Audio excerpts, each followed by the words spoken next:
Hi, I'm Mindy Yoshikawa, and today I have a silhouette tutorial to share how to add color thumbnails to your silhouette library using SVG files you've purchased in Lori Whitlock's shop. And so I'm going to start by opening up a file that I've downloaded in both the SVG format and the colorful JPEG that Lori provides. And I'm going to cut and paste it from the tab that it came on into the same page where I can put the SVG and the JPEG side by side.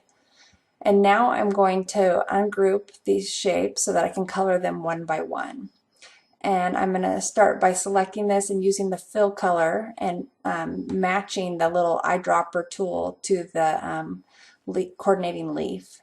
And I'm going to do this for both the outline and the fill color on each leaf.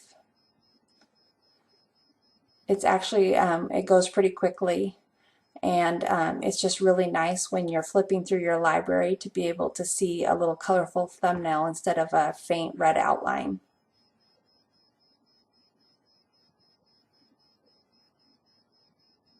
And now I'll delete this because I don't need it anymore, and I'm going to save it to my library.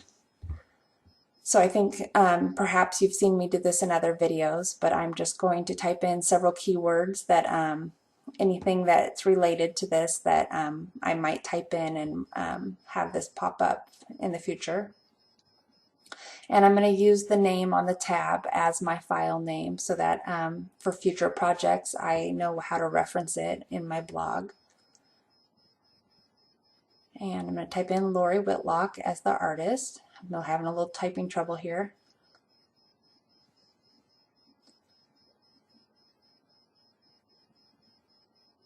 And just showing you here how you can see the colorful thumbnail now. It's just a really nice way to see your SVG files. I'm going to close that now, and I'm going to show you a second way. This is a really handy way to do it when the item is like a 3D item that Lori's provided like a colorful photograph for, or something like these folders that I'm importing here where they would fold on each other, onto each other like a card, and it just wouldn't be a very good colorful thumbnail the way I showed you previously.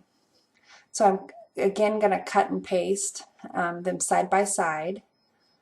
And I noticed as I was starting to move these or ungroup them that the little dotted line was coming ungrouped. So I decided to group each one individually so it would be ready to go the next time I wanted to use these.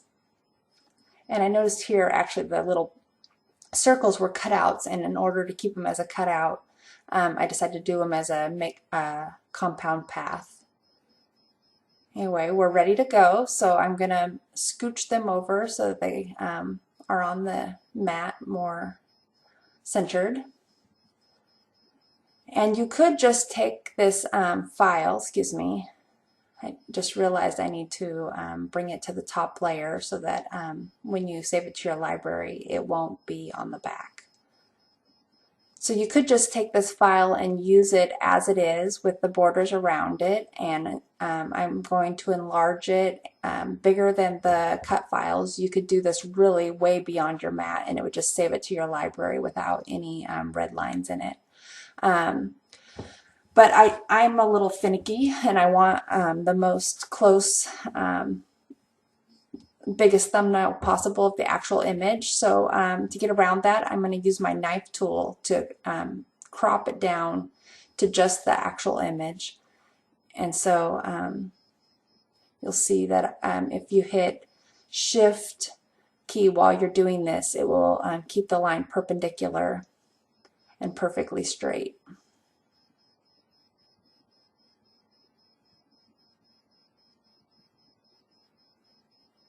And now I'm going to switch back to the pointer, and that allows me to just grab this and move it aside. And then I'll just delete all of these by grabbing them and hitting delete.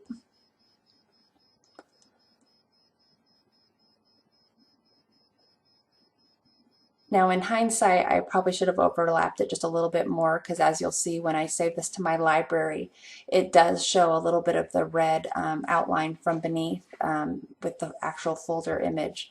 But I'm going to go ahead and save this, and I went kind of nuts and added a ton of different keywords, anything that I could think of to make me think of it in the future or come across it.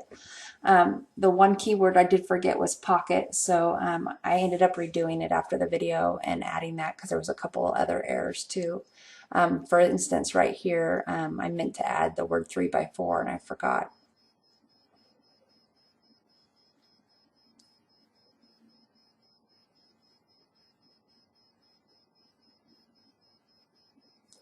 So now that that's saved, I can go to my library and find the file, and it's just a beautiful color copy. But like I said, you can see those little red lines. That's where I failed to enlarge it enough. So it never hurts to overlap it a little bit and enlarge it as much as possible. And I just thought I would start fresh and show you how when you do grab these out of your library in the future, I got a little sidetracked here. When you do grab them in the future, you there's in the case of the one that we just did, you would have to ungroup it. It would come back attached to each other. So you just hit ungroup, and then you can delete that top image, and you're back to square one.